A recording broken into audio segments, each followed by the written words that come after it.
Alright guys, while I'm jibber jabbering on this cutaway there, one of these days I'm going to do a build and I'm going to show you guys a build where we might not even consider technically call it porting a saw. I'm going to take a model saw, I'm not sure which one yet. Probably some test guinea pig saw or something that's readily available for parts. And I will take a piston.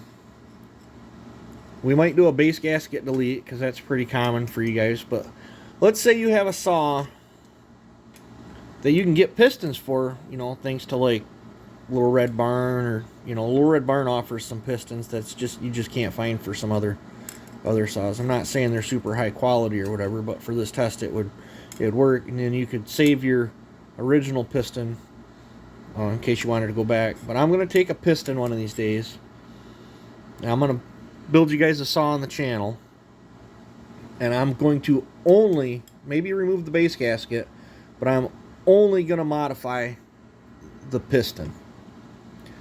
I would like to do some port work and stuff, but that would defeat what I want to show that you can do with just changing a piston. Because I can change every aspect of the timing, of the port timing of this saw by just modifying a piston. I can come in here, I can open these up to get more flow. I can come in here and knock the flashing off. I can come down here, set the timing on the wheel where I want it, come in and scribe a line on the top of the piston here, then take the piston and put my notch in it and taper it to where I want the exhaust to crack. I can change where the transfer is open at by marking out the piston and cutting the edge of the piston on each side for the transfers. I can change the intake timing by the skirt. Right here's one.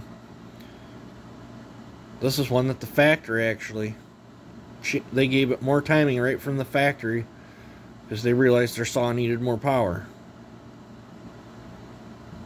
Right there.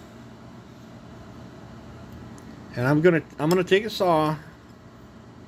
Should probably do it with an MS-250 or something. Parts are readily available for that. I think I got enough junk saws where I can do another mutt saw build, and maybe I'll do one with just solely modifying the piston and not touching any of the ports. But the downside is if I start cutting off parts of the piston to change the timing, I would like one where I can at least do a base gasket delete and get a tighter squish that I could, because I will be taking some of the compression away by changing the piston.